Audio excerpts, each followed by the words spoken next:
नमस्कार दोस्तों, क्राइम तक में आप सबका स्वागत है। मैं हूं सुप्रतिम बैनर्जी। आज जो वाकया, जो कहानी मैं आप सबको सुनाने वाला हूं वो उत्तर प्रदेश के आगरा शहर का है, या बल्कि यूं कहूं कि आगरा ज़िले का है तो ये ज़्यादा सही होगा। आगरा ज़िले में एक गांव है, जिस गांव में एक महिला रहती थी जिसका नाम था फ़िज़ा। फ़िज़ा शादीशुदा थी और भरा पूरा परिवार था, लेकिन ये फ़िज़ा मैरिड होने के बावजूद, शादीशुदा होने के बावजूद एक लड़के के साथ अफेयर में इन्वॉल्व थी, यानी उसका विवाहेतर संबंध था। काफ़ी दिनों तक ये सब कुछ चलता रहा, लेकिन वो कहते हैं ना कि इस तरह की बातें इश्क या मुश्क छुपाए नहीं छुपते। तो सूनर और लेटर, देर सवेर, फ़िज़ा के शौहर को, उसके पति को, जिसका नाम है सेठी, उसको इसके बारे में पता चल गया। अब किसी भी पति को पता चलेगा या पत्नी को भी पता चलेगी इस तरह की बात, तो वो तो ऐतराज़ करेगा। तो पत्नी के इस अफेयर का सेठी ने ऐतराज़ करना शुरू कर दिया। अब उसने अपनी बीवी फ़िज़ा पर पाबंदी लगाने की शुरुआत कर दी।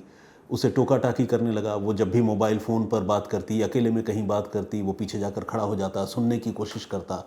कुल मिलाकर जो गृहस्थी थी, जो घर का जो बैलेंस था, वो बिगड़ने लगा और धीरे धीरे दोनों के रिश्तों के बीच कड़वाहट जो है वो जगह बनाने लगी और पति पत्नी के बीच अब अक्सर लड़ाइयाँ भी होने लगी। लड़ाइयाँ काफ़ी तीखी हो जाती, कई बार बात बढ़ जाती, और इसकी खबर जो है वो दोनों परिवार वालों को थी। फ़िज़ा के ससुराल वालों को तो खैर थी ही, क्योंकि सेठी ने अपने घर वालों को बता दिया था कि मेरी बीवी जो है कहीं और इन्वॉल्व है।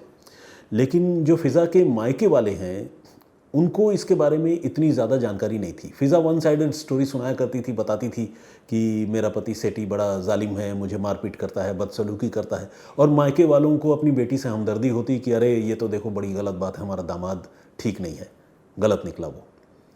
तो ये सारा कुछ जो है उस परिवार के बीच में चल रहा था। अचानक कुछ ऐसा हुआ कि पिछले महीने, मार्च के महीने में 15 तारीख को फ़िज़ा अपने घर से गायब हो गई। अब फ़िज़ा घर से गायब हो गई तो परिवार के सारे लोग बहुत परेशान हुए। उन्होंने अपने तौर पर फ़िज़ा को ढूंढने की कोशिश शुरू की। ससुराल वालों ने भागदौड़ शुरू कर दी। जहाँ जहाँ फ़िज़ा का आना जाना, मिलना जुलना था, हर जगह पता कर लिया, लेकिन उस महिला के बारे में, उस लड़की के बारे में कोई जानकारी नहीं मिली। एक दिक्कत ये भी थी कि उसका मोबाइल फ़ोन जो है वो स्विच ऑफ हो चुका था। अब ससुराल वाले करते तो क्या करते, कहाँ जाते, ये बात फ़िज़ा के मायके वालों को भी पता चली, और मायके वालों ने ये मान लिया कि बेटी हमारी गायब हो गई है, कहीं गुम हो गई है। तो उन्होंने ये मान लिया कि इस गुमशुदगी के पीछे हो ना हो हमारे दामाद सेठी का ही हाथ है। आदमी जब किसी के बारे में कोई राय बना लेता है तो फिर इस दुनिया में मैंने देखा है कि बहुत सारे लोग उस सांचे से या उस खांचे से बाहर नहीं निकल पाते। किसी को बुरा मान लिया तो मान लिया, वो रैशनल तरीके से, लॉजिकली नहीं सोचते। तो ससुराल वालों ने मान लिया कि हमारा दामाद ठीक नहीं है। बेटी ने कई बार कहा कि वो मारपीट बदतमीज़ी करता है, तो मान लिया कि सेठी ने ही गायब किया होगा। और वो पुलिस के पास पहुँचे, और फ़िज़ा के जो पिता हैं उन्होंने आगरा के ताजगंज पुलिस स्टेशन में अपनी बेटी की गुमशुदगी की रिपोर्ट लिखाई। पुलिस ने रिपोर्ट लिखी और पुलिस ने इस मामले की जांच शुरू कर दी। अब पुलिस तफ्तीश करती रही। पुलिस ने भी वही कुछ किया जो फ़िज़ा के घर वालों ने और ससुराल वालों ने किया था। जितने जानने वाले लोग हैं, दोस्त यार हैं, फ़िज़ा जब स्कूल में पढ़ती थी उसकी जो सहेलियां थी, सबसे पूछ लिया कहाँ कहाँ जा सकती है, नाते रिश्तेदार, लेकिन फ़िज़ा का कोई पता नहीं चला। बिल्कुल मतलब ऐसे गायब हो गई ना जैसे एग्जिस्ट ही ना करती हो। और इधर सेठी पर दोहरी मुसीबत आन पड़ी थी। एक तो पुलिस वाले बार बार बुलाकर पूछते थे और उसे डराते धमकाते थे। दूसरा, उस पर जो मानसिक प्रेशर था या दुख था कि मेरी बीवी चली गई। बेशक उसका किसी से अफेयर हो, इतनी ज़्यादा भयानक लड़ाई भी नहीं हुई थी कि वो मन से चाहे कि मेरी बीवी कहीं गायब ही हो जाए या मरी जाए, ऐसा नहीं चाहता था। तो उस पर दोहरी मुसीबत थी। लेकिन वो वक्त काट रहा था, इंतज़ार कर रहा था कि कभी तो सच्चाई सामने आएगी। वक्त गुजरता रहा, पुलिस वाले तफ्तीश करते रहे, लेकिन कामयाबी नहीं मिली।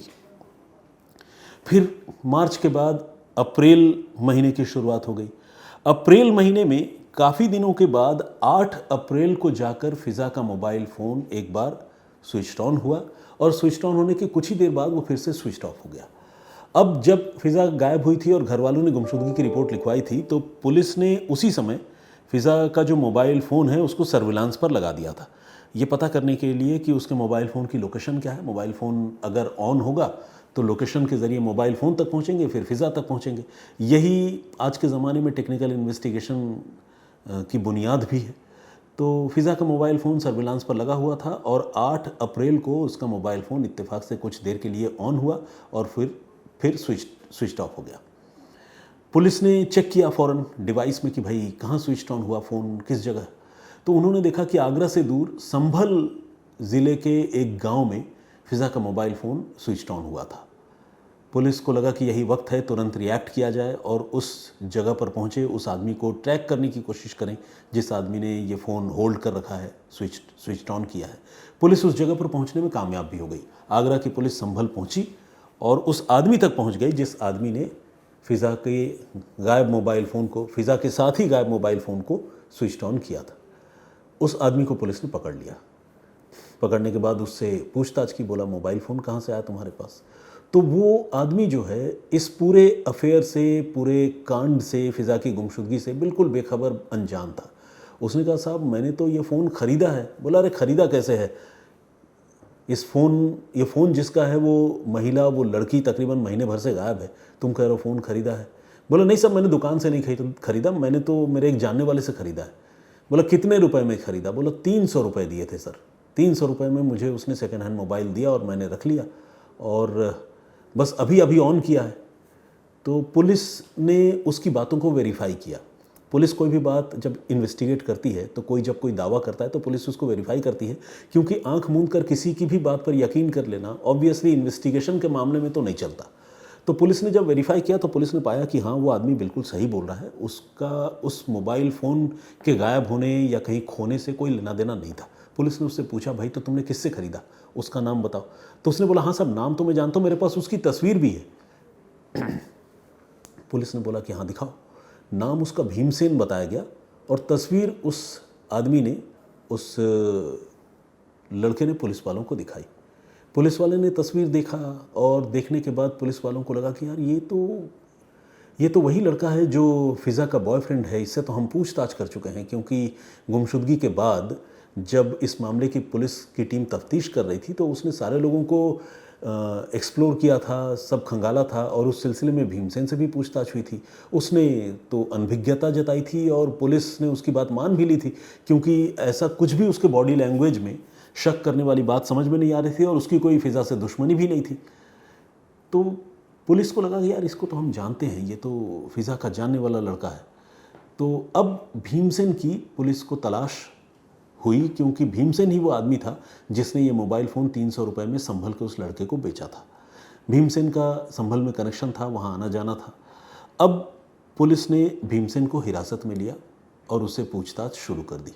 पहले भीमसेन ने इधर उधर की कहानियाँ सुनाई, झूठ बोलता रहा, लेकिन जब पुलिस ने सख्ती की तो वो टूट गया और उसने मान लिया कि फ़िज़ा को गायब होने के पीछे जो वजह है वो ये है कि अब फ़िज़ा इस दुनिया में नहीं है, उसकी हत्या हो चुकी है। और हत्या किसी और ने नहीं बल्कि उसने खुद, भीमसेन ने ही किया था और भीमसेन ने ये बात स्वीकार कर ली, कबूल कर ली।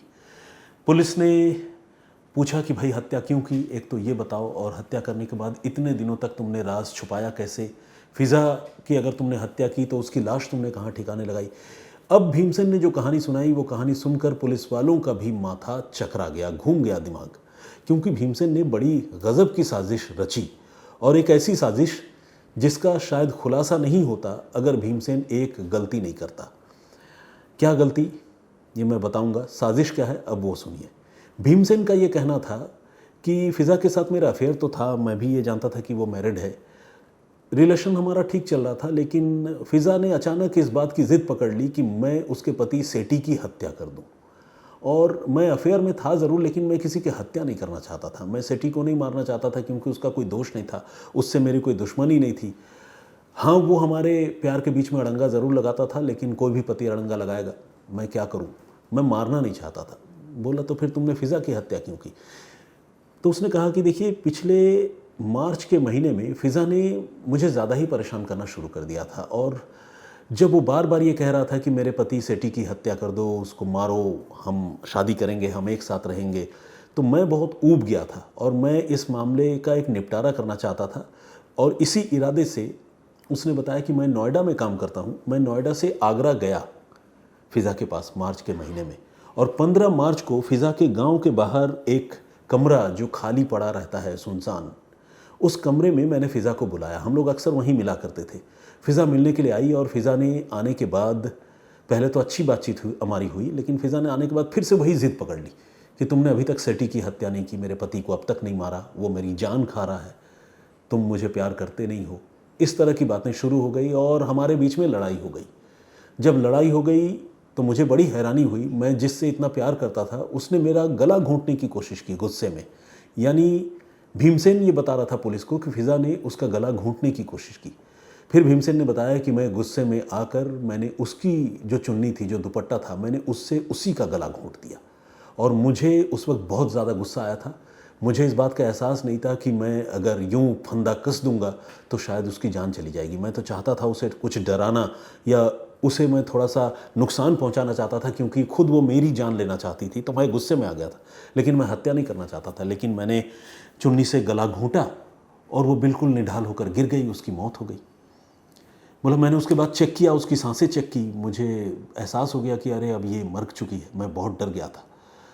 फिर इसके बाद मैंने सोचा कि अब अगर फ़िज़ा के कत्ल के बारे में पूरी दुनिया को पता चल गया और ये पता चल गया कि फ़िज़ा की हत्या मैंने की है, तो मैं तो बेमौत मारा जाऊंगा, मैं फंस जाऊंगा, मेरी ज़िंदगी बर्बाद हो जाएगी।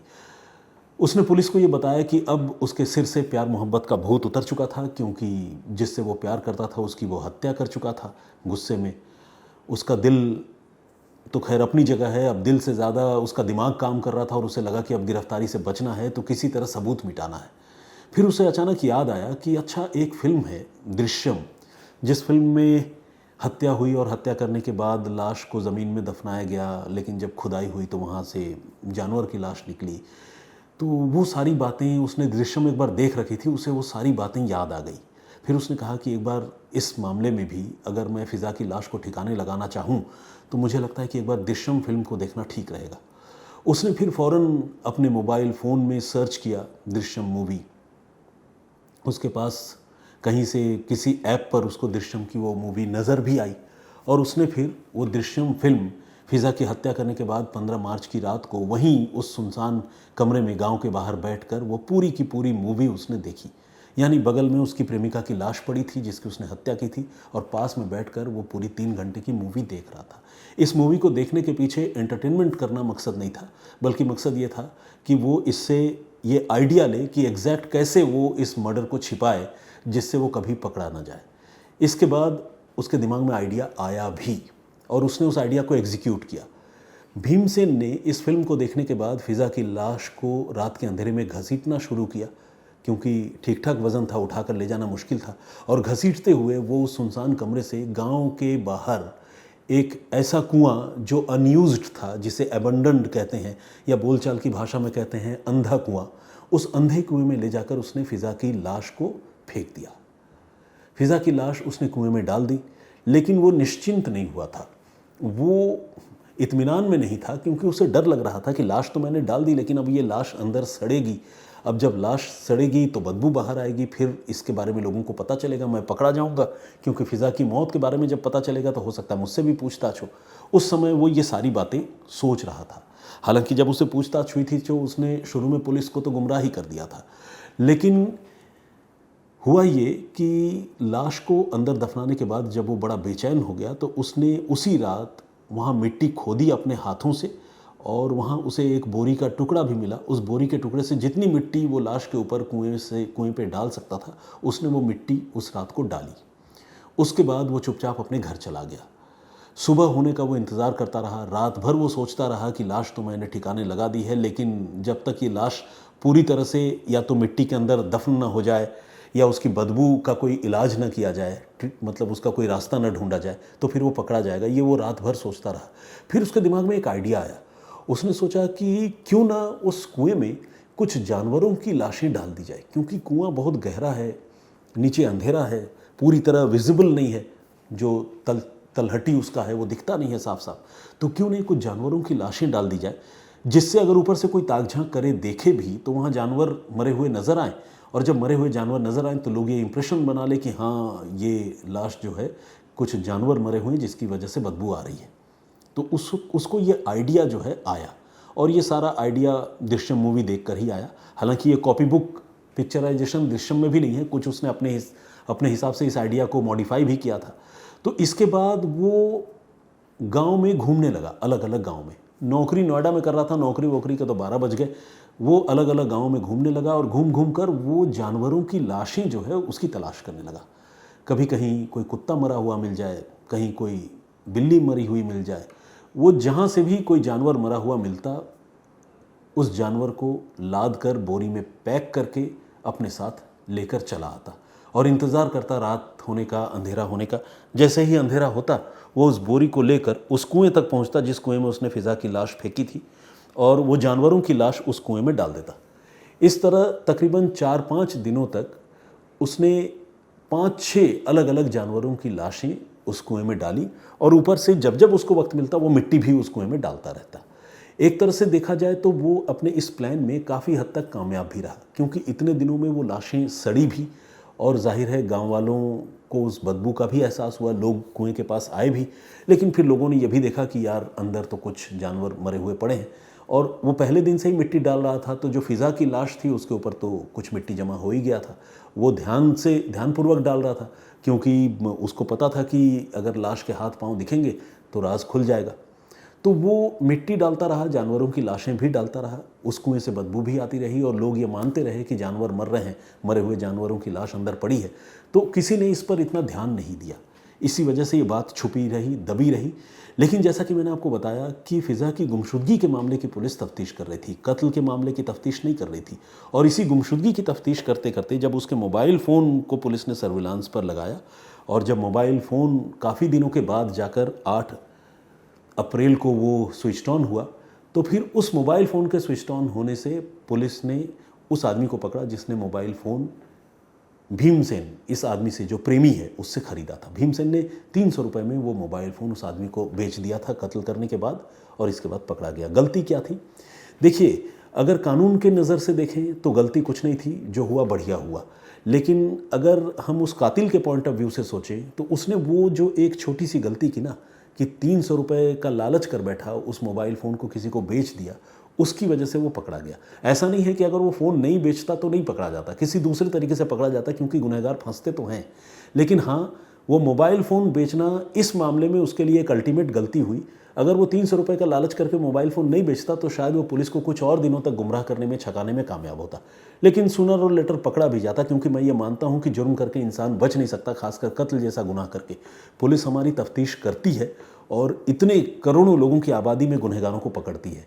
कत्ल के मामलों में तो पुलिस बहुत सिंसियर और सीरियस तरीके से इन्वेस्टिगेट करती है, चाहे वो किसी भी राज्य की पुलिस हो। ऐसा मेरा अपना एक्सपीरियंस है एज अ क्राइम रिपोर्टर। तो इस मामले में भी वो पकड़ा जाता, लेकिन मोबाइल फ़ोन का बेचना उसके पॉइंट ऑफ व्यू से एक बड़ी गलती रही, जिसकी वजह से वो समझ लीजिए महीने भर के अंदर ही गिरफ्तार हो गया। तो ये थी पूरी कहानी, जिसमें कत्ल पहले किया, ठिकाने लगाने के लिए लाश के पास बैठकर उसने मूवी देखी, और फिर एक गलती की वजह से उसकी पोल खुल गई। इस पूरे घटनाक्रम पर, पूरी कहानी पर आपका नज़रिया क्या है, आप क्या सोचते हैं? प्लीज़ हमें कमेंट करके ज़रूर बताइएगा, मुझे आपके कमेंट्स का इंतज़ार रहेगा।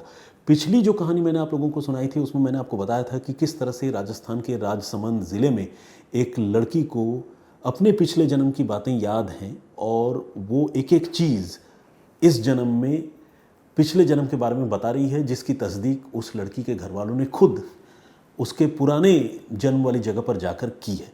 तो बहुत सारे लोगों ने इस कहानी को सुना है, अप्रिशिएट किया है, और वो ये मानते हैं कि हाँ ऐसा बिल्कुल हुआ होगा। लेकिन बहुत सारे लोगों को ये सारी बातें काल्पनिक लगती हैं। खैर देखिए, आप सारे लोग स्वतंत्र हैं अपनी अपनी राय कायम करने के लिए। मुझे किसी पर कोई आइडिया, कोई थॉट प्रोसेस थोपना नहीं है, और आप सारे लोग अपनी बात कहने के लिए भी आज़ाद हैं। तो जिनको उस कहानी पर एतबार है उन्हें एतबार मुबारक, जिन्हें एतबार नहीं है उन्हें विश्वास न करना मुबारक। तो आइए कुछ कमेंट्स पढ़ता हूँ, और आप लोग क्या सोचते हैं, क्या कहते हैं, वो बातें जो है आप लोगों से कम्युनिकेट करने की कोशिश करता हूँ। I am from Rajsamand Rajasthan near to Nathdwara. एक हमारे दर्शक हैं रमेश दवे, वो अपने बारे में बता रहे हैं। पी के चंद्रा ये बता रहे हैं कि उनकी बहन की भी अकाल मृत्यु हो गई हाल ही में, और काश कि उनकी बहन भी कहीं से वापस आ जाए। काश कि ऐसा हो दोस्त, और कोई बहुत मतलब अद्भुत बात नहीं है ये, क्योंकि जैसा मैंने आपको बताया है हिंदू धर्म की मान्यताओं में पुनर्जन्म तो है। तो अगर पुनर्जन्म है और अगर आप हिंदू धर्म को मानते हैं तो आप इस उम्मीद में रह सकते हैं और भगवान से प्रार्थना भी कर सकते हैं। किट्टूज़ चैनल के नाम से एक आईडी है और इन्होंने ये कहा है कि वो मेरी स्टोरीज़ रोज़ सुनती हैं बट कभी कमेंट्स नहीं किया, ये सोचकर कि आपने मेरा कमेंट नहीं पढ़ा तो मैं उदास हो जाती, बट अब मैंने हिम्मत करके कमेंट किया है। बहुत ज़्यादा अच्छे तरीके से स्टोरी सुनाते हो, थैंक यू सर। किट्टूज़ चैनल। तो एनीवे देखिए, मेरा ये कहना है कि कमेंट्स पढ़ना नहीं पढ़ना वो एक इत्तेफाक की बात है। मैं आप लोगों के सामने मोबाइल खोलकर रैंडमली कमेंट पढ़ता हूँ।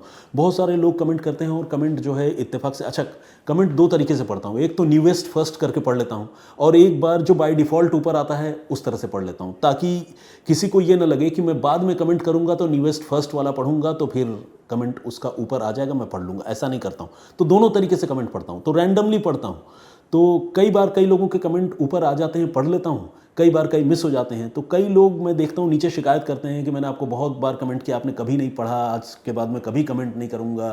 वो थोड़ा नाराज़ भी होते हैं। तो मैं उनको ये बताना चाहता हूँ कि ये कोई पिक एंड चूज़ वाली बात नहीं है। आप सारे लोग मेरे उतने ही अजीज़ हैं और उतने ही रेस्पेक्टेबल हैं। आप मुझे सुनते हैं, ये मेरी खुशकिस्मती है। तो मैं थैंकफुल हूँ और मैं रैंडमली कमेंट पढ़ता हूँ। रेखा भट्ट जी हमारी रेगुलर लिसनर हैं, उन्होंने कहा है कि वाकई बहुत अच्छी कहानी सुनाई, पुनर्जन्म होता है, जय हिंद जय Bharat, Supratim, thank you very much. Pradeep Kumar ji ने भी कमेंट किया है, सत्य सनातन, सनातन ही सत्य है, हमारे एक दर्शक ने लिखा है, LOL समथिंग के नाम से एक आईडी है, बहुत बहुत स्वागत आपका।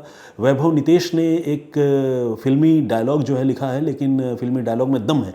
उन्होंने लिखा है, प्यार कभी मरता नहीं, हम तुम मरते हैं, ऐसा उन्होंने लिखा है। फिल्म क्रिमिनल का एक गाना है, आप लोगों ने सुना होगा, तुम मिले दिल खिले, बहुत अच्छा वो कंपोज किया हुआ कंपोज्ड सॉन्ग है, तो मुझे वो अच्छा लगता है। मेरे ख्याल से ये लाइनें उसी गाने से वैभव नितेश ने भी पिक की हैं।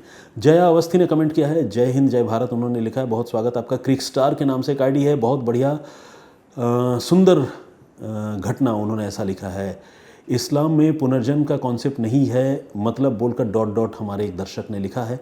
ब्लैंक काटिज उस आईडी से उन्होंने कमेंट किया है। सुमति परब ने कमेंट किया है। रोहित राणे का कमेंट है। सुप्रतिम भाई गुड डे लिखते हैं। संजय मिछू का कमेंट है, जब तक आपके पास वीडियो एविडेंस ना हो और बच्चे से आपने खुद बात न की हो तो इस तरह की कहानी नहीं सुनानी चाहिए, ये उन्होंने मुझे सलाह दी है। चलिए, आपकी सलाह मतलब मैं उसका एहतराम करता हूँ, बहुत धन्यवाद आपका। योगेश धर ने भी कहानी सुनाई है, बहुत बहुत धन्यवाद।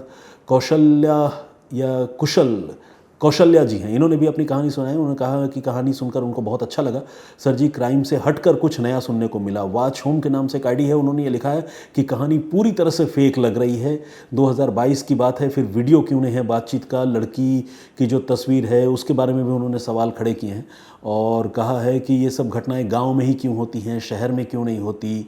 इस तरह की बहुत सारी बातें उन्होंने लिखी हैं।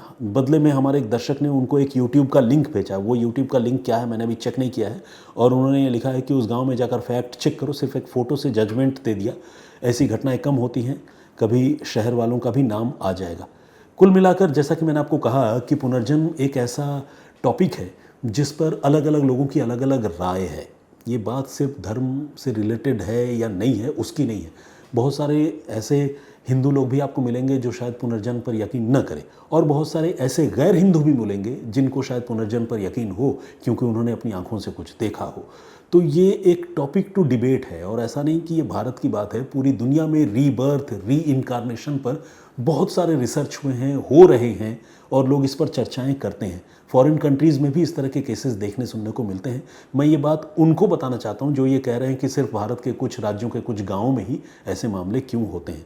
इसका ये मतलब नहीं है कि मैं कोई पुनर्जन्म की थ्योरी को पुश कर रहा हूँ, मेरी जो फाइंडिंग है मैं वो आपको बताना चाहता हूँ। रतन कंवर ने भी अपनी बात रखी है। बिजनेस टिप्स के नाम से एक आईडी है। अनिल शाक्य जी ने कमेंट किया है। राम रशिया के नाम से एक आईडी है, शायद इन्होंने भी अपनी बात रखी है। गायत्री है, उन्होंने कहा है कि मेरे गांव से भी करीब 30 साल पहले एक बच्ची आई थी, पुनर्जन्म की बातें बताती थी, 2.5-3 साल की थी। ज़्यादातर मामलों में, मैंने अपनी कहानी जब आप लोगों को सुनाई थी तब भी मैंने बताया था, ज़्यादातर मामलों में पुनर्जन्म की ये किस्से कहानियाँ या जो भी कह ले एक्सपीरियंसेस लोग तभी सुनाते हैं जब वो छोटे रहते हैं। जैसे जैसे वो बड़े होते जाते हैं ना, उनकी पुरानी यानी पिछले जन्म की जो मेमोरीज़ है वो फेड आउट होती जाती है। ऐसा बहुत सारे केस स्टडीज़ में मैंने देखा है और मैंने सुना भी है। कौशल यादव ने भी कमेंट किया है, बहुत बहुत स्वागत आपका। और उन्होंने कहा है कि उस लड़की के बारे में और ज़्यादा डिटेल जो है वो जानकारी देनी चाहिए। और भी बहुत सारे लोगों का कमेंट है। फुमुल उर्खा के नाम से एक आईडी है, उन्होंने भी अपनी बात रखी है। और सूर्य नारायण दिल्ली से हमारे रेगुलर लिसनर हैं, इन्होंने भी कमेंट किया है। अभिषेक प्रजापति ने कमेंट किया है। विवेक खान रायज़ादा का कमेंट है, उन्होंने एक वीडियो लिंक भेजा है। राहुल खंडेलवाल हैं और भी बहुत सारे लोगों के कमेंट्स हैं। बहुत बहुत धन्यवाद आप सबका मेरे साथ जुड़ने के लिए, इतना सारा कमेंट करने के लिए, इतना सपोर्ट करने के लिए। ये सिलसिला हमारे और आपकी बातचीत का यूं ही चलता रहेगा। आज की जो स्टोरी है उस पर आपकी जो राय है प्लीज़ हमें कमेंट करके ज़रूर बताइएगा। मैं फिर हाजिर होऊंगा किसी और कहानी, किसी और वाक़े के साथ। तब तक अपना बहुत ख्याल रखिए। और आज हमारे साथ हमारे senior camera person Vinod Shikarpuri ji नहीं हैं, उनकी जगह एकदम हमारे यंग और एनर्जेटिक कुंज बिहारी जी हैं कैमरा पर्सन। तो वो आज इत्तेफाक से बैठकर स्टोरी सुन भी रहे हैं, मुस्कुरा रहे हैं। तो मुझे और कुंज बिहारी को इजाज़त दीजिए। अपना बहुत ख्याल रखिए, सुरक्षित रहिए। जय हिंद, जय भारत।